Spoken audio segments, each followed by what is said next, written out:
decía, como todo está alineado, nos da pie muy fácil para entrelazar las historias y los hechos de tus escritos.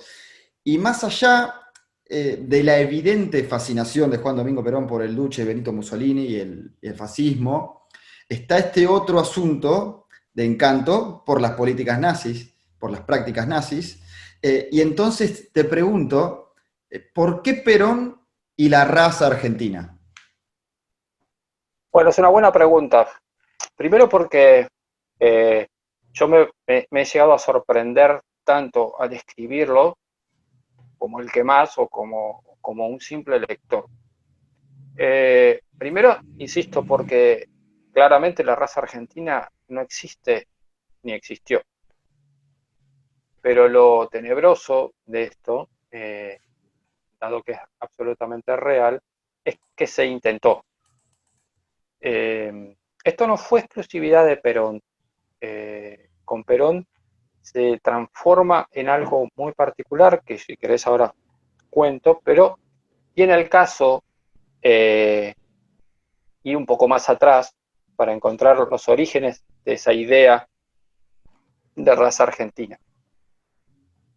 En la Argentina de principios del siglo XX, estoy hablando de la década finales de la década del 10, década de los años 20, se dio una corriente de pensamiento que incluyó a políticos, a médicos, a científicos, a religiosos, a militares, en fin, a diferentes actores de nuestra sociedad, que ya hablaban de la necesidad de darle forma a una raza argentina. Esto tiene una curiosa particularidad, porque contrariamente a lo que luego se exacerbó con la cuestión racial en la Alemania nazi, que que tenía su sustento, cierto o no, no estoy juzgando eso, pero estoy tratando de entender de dónde le venía a ellos, tenía su sustento en cuestiones ancestrales, ¿sí? En cuestiones que, que venían de siglos atrás. Esta idea de raza argentina en el país se gesta mirando hacia adelante, hacia la formación de una raza argentina, ¿sí? Eh, Entre los principales exponentes de esa corriente de pensamiento tenemos a José Ingenieros, a José Ramos Mejía. Ellos ya, sobre todo José Ingenieros, en el año 1923, eh, escribe en su libro Sociología Argentina un capítulo entero que llama La formación de la raza argentina, en, en el cual se explaya sobradamente sobre un proyecto para traer, esto textual, gente blanca europea de Europa Central, ¿sí? Para insertar en la Argentina e ir reemplazando paulatinamente a las poblaciones originarias del país. Es decir, ir limpiando de a poco la raza argentina, la raza inexistente argentina, pero ir limpiando un poco la cuestión genética, según su punto de vista, claro, en el país. Esa corriente de pensamiento se basaba en dos pilares fundamentales que también fueron muy importantes en la Argentina, sobre todo uno. Uno de ellos fue Cesare Lombroso, que era el encargado de esta línea de pensamiento, de llevar a la práctica esta idea que tenían, en este caso, ingenieros o Ramos Mejía acá en la Argentina, en la Italia fascista de Benito Mussolini. Fue el encargado por Mussolini, ¿sí?, de dejar establecidos centros de salud a lo largo y ancho de Italia que procuraban este tipo de mejoramiento racial también allí. Lombroso se basaba en una teoría que él llamó la teoría de la degeneración, mediante la cual él sostenía que había determinadas personas que eran fácilmente identificables como problemáticas para una sociedad. que podían tener tendencia a la delincuencia, tendencia a la homosexualidad, incluso se hablaba dentro de ese grupo de gente con ideas de izquierda, ¿sí? Era un combo, una mezcla extraña. Pero bueno, Lombroso fue un maestro, en cierta medida, de estos personajes acá en la Argentina, y mucho más lo fue un médico italiano, también fascista, llamado Nicola Pende. Nicola Pende propuso este tema, planteó este tema en base a lo que él llamó la biotipología, que era más o menos similar a lo que sostenía Lombroso, que había determinadas características físicas incluso de las personas, él las llegó a enumerar, por las cuales se podía entender que no eran tan beneficiosas para la construcción de una sociedad, ¿sí? E incluso llegó a instalar Nicola Pende en Italia hospitales para sanos, lo que se llamaba hospitales para sanos, para gente que no tenía ninguna enfermedad, pero que entraba dentro de estas características, sobre todo físicas, identificadas por ellos, como posibles elementos nocivos para una cuestión racial, ¿sí? En Italia hablamos Bueno, de rasgos mediterráneos. exactamente, Ah, exactamente, sí, sí, sí, o determinadas formas de la cabeza, color de ojos, mm, de la forma de la nariz, algo muy similar a lo que después pasó con los nazis, con el catálogo de judíos, de gitanos, ¿sí? pero Para germánicos. identificarlos físicamente, En ¿se un lado entiende? mediterráneos, en el otro germánicos. Pero, Exacto, sí. exacto. Bueno, esos personajes, sobre todo Nicola Pende fue contratado por el gobierno de Uriburu en la Argentina, el primer golpe de Estado en la Argentina en 1930, y fue contratado por el gobierno de Uriburu. Lo mandó a llamar de Italia y se instaló acá en la Argentina. Y fue maestro de muchos de estos pensadores, ¿sí?, que abonaban a estas teorías. Entre esos jóvenes entusiastas de cuestiones raciales estuvo Ramón Carrillo, ¿sí?, que Un con los años germanófilo. Un germanófilo. exacto, con los años se transformó en el ministro de Salud de los dos primeros gobiernos peronistas, pero que tenía un background germanófilo, perfectamente como vos lo planteás, eh, comprobable, ¿sí? Yo esto insisto, lo cuento en el libro Perón y la raza argentina, y hay muchísimos elementos para asegurar que Carrillo al menos era un germanófilo importante, que abonó en cierta medida a muchas de estas cuestiones de las que estamos hablando, y que reforzó o amplió su mirada sobre estas cuestiones una vez que pudo ir a Europa justamente en la década del 30. ¿Sí? Carrillo estuvo en Europa y estuvo en Alemania puntualmente entre 1930 y 1934. Allí pudo no solamente perfeccionarse, asistir a cursos, convenciones, sino trabajar en muchos institutos de salud, sobre todo en Holanda y también en Alemania, que abonaban un poco a estas teorías, a estas cuestiones. Un lugar en el que muy posiblemente haya conocido durante su paso por Holanda al médico nazi Karl Peter Barnet, del que hablábamos anteriormente, y que después tuvo una curiosa relación con él, porque de hecho en 1947 lo contrata para trabajar bajo sus órdenes en el Ministerio de Salud.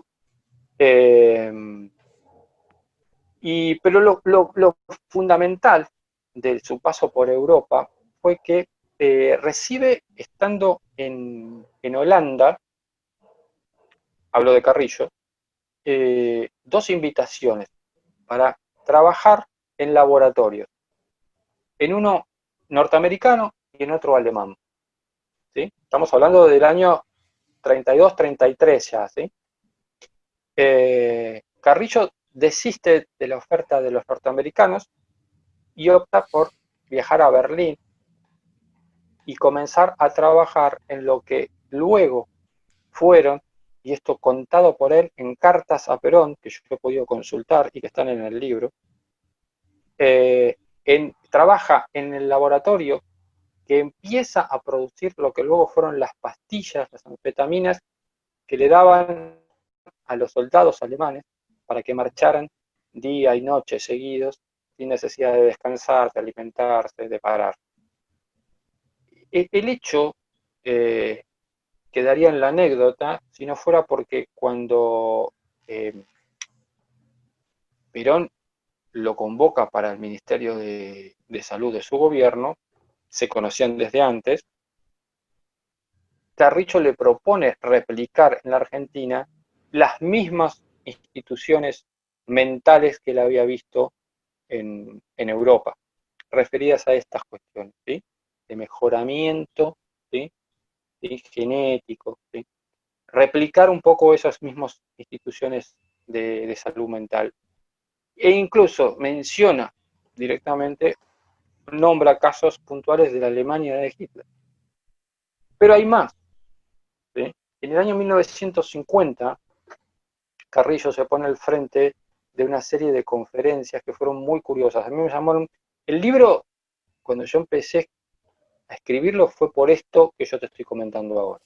Este fue el activador, esto que te voy a contar ahora, para yo empezar a ir para atrás y tratar de averiguar de dónde viene esto. En el año 1950, Carrillo se pone al frente de 3 conferencias muy curiosas.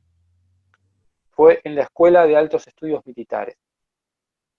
Y no había médicos, no había científicos, no había colegas de él, no había más que la plana completa de las Fuerzas Armadas de la República Argentina. Un médico hablando ante las Fuerzas Armadas. 3 jornadas seguidas. Esa serie de conferencias se conformaron lo que se llamó un escrito que presenta Carrillo, con el texto completo de la disertación, que yo pude consultar, bajo el título de La guerra psicológica. En esa serie de disertaciones, lo que llamó a la atención es que Carrillo propone directamente organizar, dejar establecidos en la Argentina peronista, ya de manera mucho más formal, mucho más oficial, aunque no se llegó a concretar, esos mismos institutos médico-militares. Él hace particular énfasis en la necesidad de que esos institutos sean médico-militares y que estén destinados, ¿sí?, a este mejoramiento, ¿sí?, que era con una terminología vaga en ese momento por lo menos, y que tampoco se llegó a concretar, pero lo notable es que estaba la idea, ¿sí?, que eso fue lo que a mí me activó el interés por escribir el libro. Estaba la idea. Como para ¿Sí? meterlo en un billete. Por Bueno, ejemplo, por ejemplo. sí, Ni hablar de la contratación de sí, barcos, sí. ¿sí? Hablar. En fin, a mí me llamó muchísimo la atención eso, porque además muestra una cara absolutamente desconocida o no mostrada por la historia oficial argentina, en este caso de Carrillo, ¿sí?, al que, vale la aclaración, no voy a negar ni a negarle todas las cosas positivas que ha tenido, ¿sí? Y lo mismo pasa con Perón, con Eva, con cualquier otro de los personajes de los que hablo, ¿sí? Acá no se trata de todos los malos de un lado y todos los buenos del otro, pero tampoco somos todos como nos pintamos, ¿sí?, o como lo pinta el relato oficial de décadas y décadas y décadas machacado en la historia argentina, ¿sí?, con determinados personajes sobre todo. Carrillo es uno de ellos. Carrillo habla allí sin vueltas, sin eufemismos, de esto textual, está transcrito en los documentos, de eliminar de la sociedad y de las filas del ejército a los anormales, ¿sí?, a los raros, a los homosexuales, así, dicho con esas palabras, ¿sí? Y insisto, pone como ejemplo directamente a institutos médicos militares de la Alemania nazi, ¿sí? Hace referencia a políticas sanitarias del régimen de Hitler, pero mencionándolo, ¿sí? Habla de Goebbels, bueno, en fin, un costado desconocido de uno de los personajes más venerados, ciertamente, de la historia argentina. Pasa De hoy con, modo tal que, pasa hoy, lo vemos con el Che Guevara y hay un montón de gente homosexual que lo adora y los odiaba. Los sí, odiaba, los quería sí. exterminar. Bueno, mira, es Eh, recurrente sí. esa venda, ¿no? En los ojos de determinados sectores de la sociedad, de un lado, del otro, no importa. A ver, es muy común escuchar a gente allegada al peronismo, afín a las ideas peronistas, hablar de milicos, de golpistas, de acusar de nazi a cualquier persona que diga algo que no piensa precisamente como ellos. Y yo la otra vez pensaba, digo, no sé si es tan conveniente, en este caso para gente del peronismo, hacer este tipo de acusaciones cuando quieren menoscabar al otro, porque si empiezan a hurgar realmente, si empiezan a leer un poco de la propia historia del peronismo, se van a encontrar con sorpresas no tan agradables para ellos, ¿sí? Digamos, las acusaciones que por lo general se hacen a sectores antiperonistas o supuestamente antiperonistas, tienen ese nivel, ¿sí? De golpista, de milico, de facho, de nazi, y los orígenes del peronismo están muy cerca de eso, ¿sí? O Están muy lo cerca son, de eso. directamente lo son. Vamos a decirlo así. Algunas pruebas hay, ¿no? Algunas pruebas hay, Algunas tal cual. pruebas hay. Eh, Así que sí, hay como, esto es un poco lo que a mí me impulsó a escribir lo que escribo, ¿no? A completar un poco, yo siempre digo lo mismo, completar las figuras históricas, ¿sí? Yo no pretendo dar una opinión personal y no la doy en mis libros, queda en cada uno contar con los elementos que se nos vedaron durante tantas décadas en la Argentina, ¿sí? Vos lo Ese es el dijiste al tema. comienzo. Ese es el tema, Claro, Marcelo, las herramientas, que tengamos las herramientas para aprender, para sacar nuestras conclusiones, pero que tengamos lo que tenemos que tener para eso, no que nos cuenten una parte y no otra, y que nos oculten cosas. exactamente, exactamente. De eso se trata. Vos lo dijiste cuando empezamos esta conversación, ¿sí? Esto nos enseña en el colegio, nos enseña en las escuelas, se trata de ocultar, vaya uno a saber por qué, uno puede tener su pensamiento, pero bueno, no viene el caso, pero lo dramático es que se oculta, ¿sí?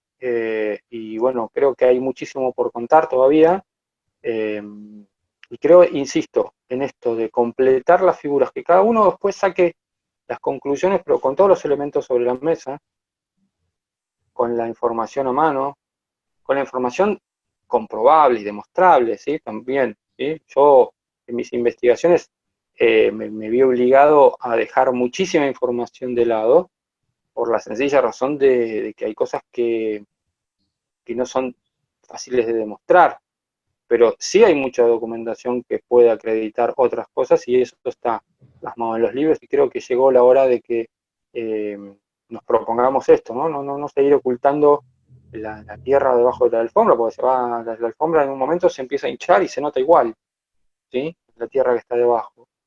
Y esto creo que es lo que nos está pasando con el relato de la historia argentina. ¿Mm? Y te voy a preguntar, nos nombraste algunos detalles, pero ¿cuál sería la raza argentina? Porque vimos la alemana, vimos la italiana, y acá, bueno, ¿Viste? somos un conglomerado de personas de etnias, culturas e ideologías diferentes. Y yo No digo, existe la raza argentina. claro, ¿no? Pero a lo que querían llegar, ¿no? No, ¿Era una la mezcla idea, europea? ¿Qué era al final? no, la idea de aquellos primeros pensadores del principio del siglo XX era el reemplazo, vaya uno a saber cómo iban a deshacerse de la gente que ya estaba acá, no lo sé, pero era el reemplazo paulatino de la población local con gente blanca europea. No importa si eran germánicos, si eran No, ellos anglosajones, si hablaban de eran... gente Listo. blanca europea. Sí, sí, sí.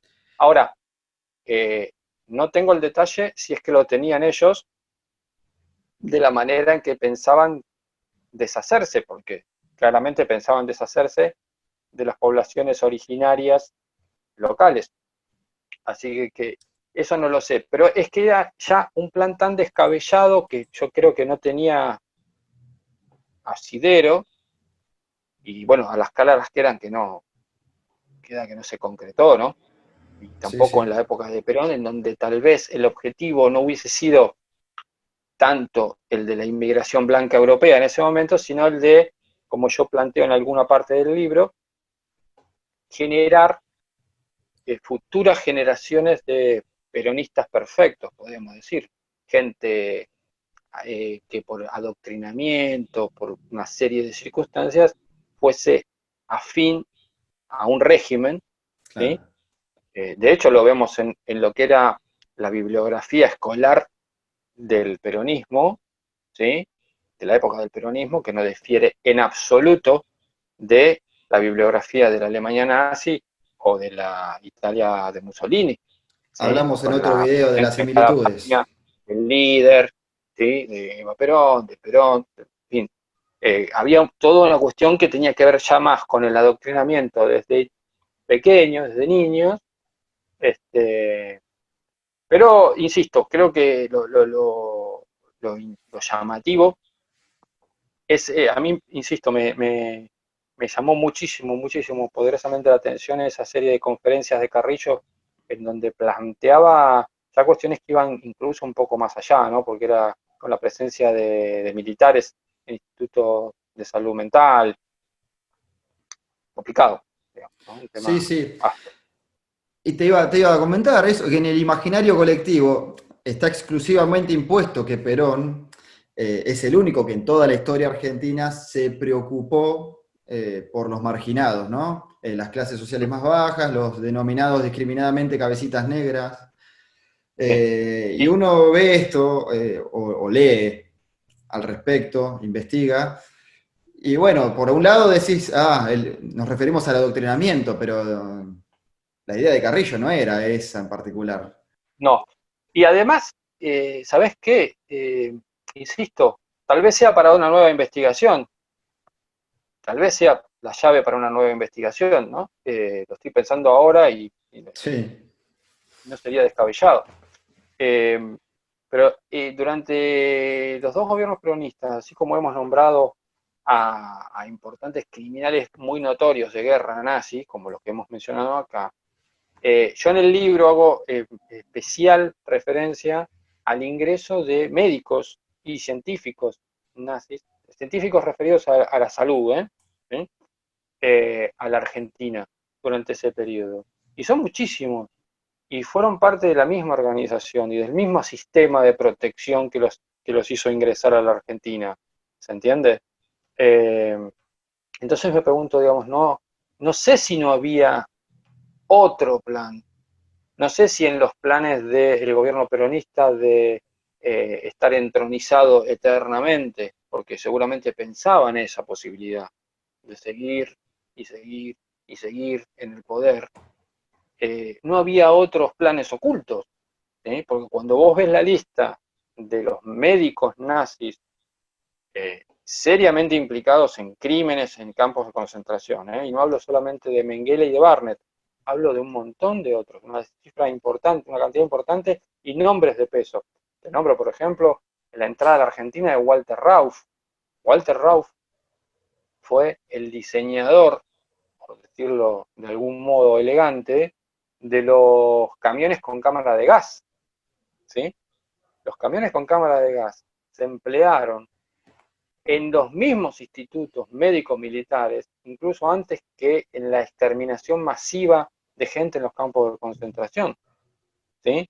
En Alemania funcionaba una organización que se llamaba T4.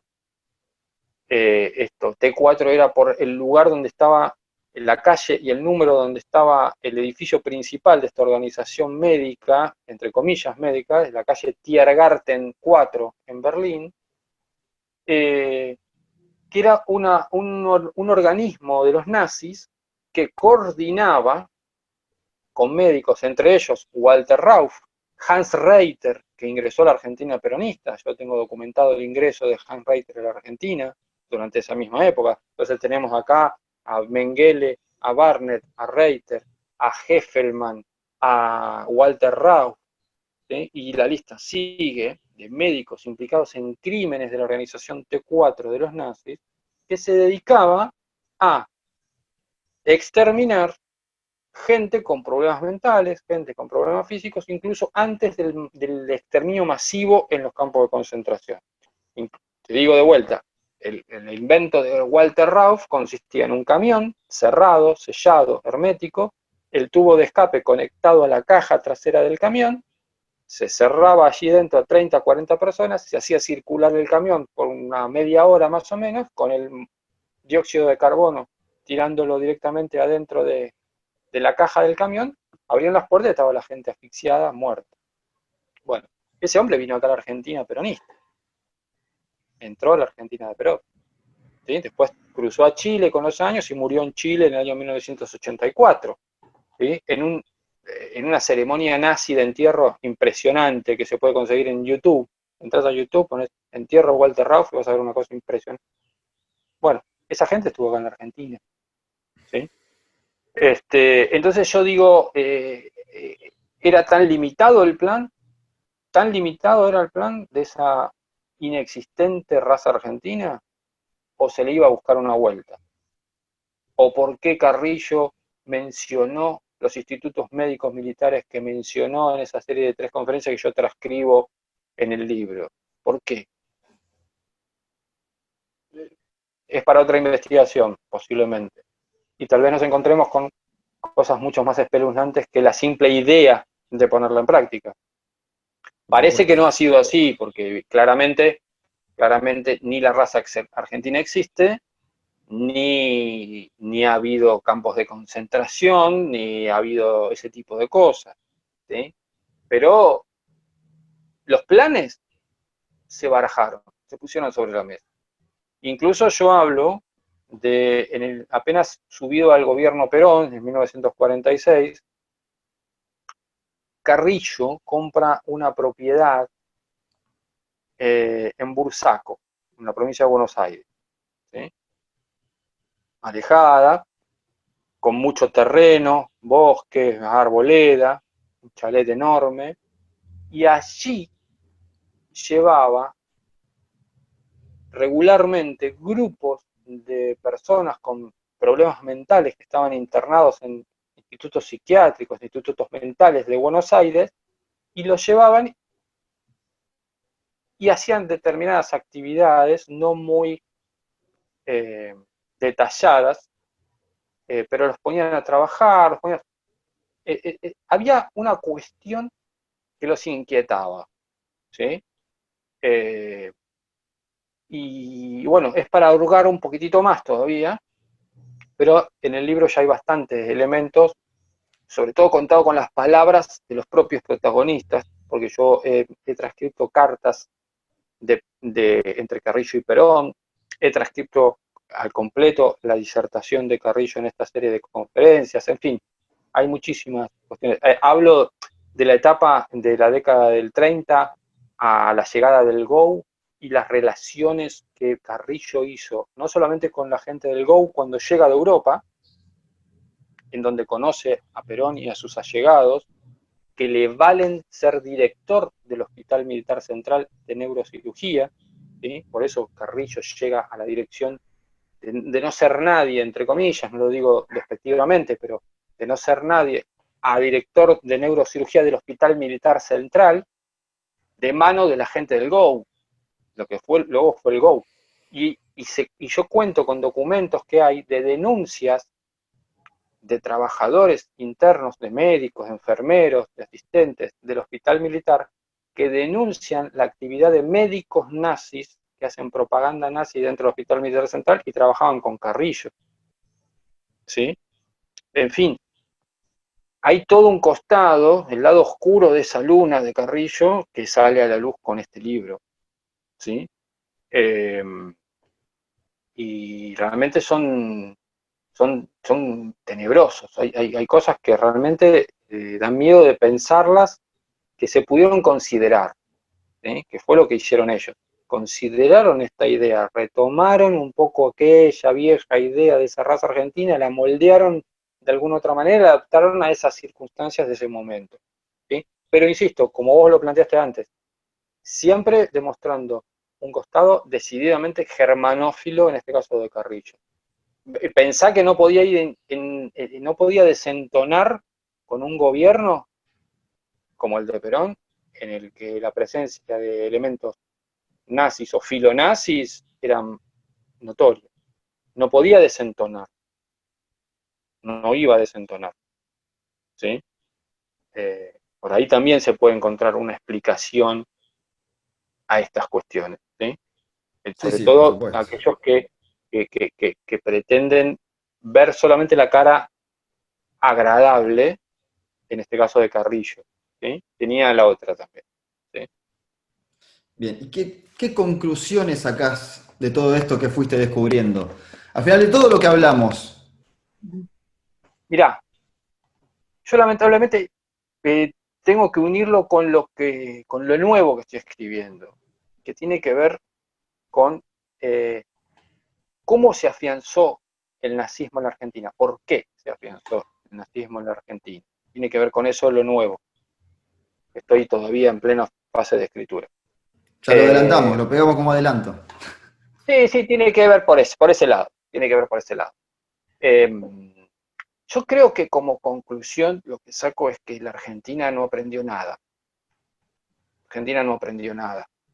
Es una frase hecha, pero alguna vez alguien dijo, el que no recuerda su pasado está condenado a repetir, ¿sí? Y en este caso yo creo que la Argentina, eh, a ver, uno lo ve a diario, ¿no? En la cuestión de la vida diaria de uno, con conocidos, con amistades, que hay hasta como un cierto deleite en esta cuestión eh, de que Argentina es lo que es, está como un pasito más allá, como esta cuestión de superioridad, ¿no? Nos pasa incluso todavía internamente en nuestro país, ¿sí? A nadie le escapa que hay gente que mira de reojo a gente del interior, ¿sí? En fin, creo que la Argentina no sacó provecho de las experiencias. Creo que hay una, un telón que cubre a determinados personajes eh, que realmente no sé cómo se logra la habilidad ciertamente envidiable para hacer ver una cosa por otra, ¿sí? Antes hablábamos de esto de determinados sectores del peronismo que para menoscabar al otro hablan de facho, de golpista, de milico y no ven su propio origen. Este, creo que es eso la conclusión. La Argentina no aprendió, no aprendió. Eh, y bueno, creo que eso es lo más lamentable de estas circunstancias, ¿no? Que no haya podido sacar nada. Y bueno, tenemos que poner nuestro granito de arena para que vayamos aprendiendo todos. Exactamente. Así que en parte creo que esto ayuda mucho.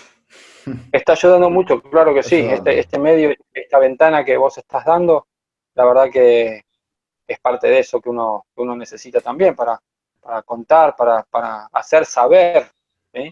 Este, tener eso, los elementos a mano para decidir realmente con criterio este, eh, sobre lo que nos pasó y lo que nos pasa, que tiene que ver muchas veces con lo que nos pasó, ¿no? Tiene que ver con lo que nos pasó, para saber a dónde podemos ir después, ¿no? Está totalmente alineado eso. Bien, Marcelo, hace mucho ya sabés que quería llevar a cabo esta charla, este programa, con toda la información que nos brindaste, producto de tu enorme labor, de gran aporte histórico que estás brindando a todos los argentinos, al mundo. Así que muchísimas gracias. Otra vez, ya sabés, A cuando vos. quieras estás invitado al canal. Bueno, muchísimas gracias, un gusto, un placer. Un Muy placer. amable. Nos vemos. Gracias. Bueno, gente, llegamos al final de esta gran entrevista con Marcelo García. Otro enorme gustito que nos pudimos dar. Una charla repleta de información valiosísima que espero seamos muchos los que sepamos aprovecharla. Aquí debajo les estaré dejando la web, el canal y las redes de él para que lo sigan, para que sepan mucho más de sus excelentes trabajos. Por supuesto también las mías, y como siempre les pido que se suscriban, que le den like, que compartan y por supuesto nos estaremos viendo en una nueva edición. Muchas gracias.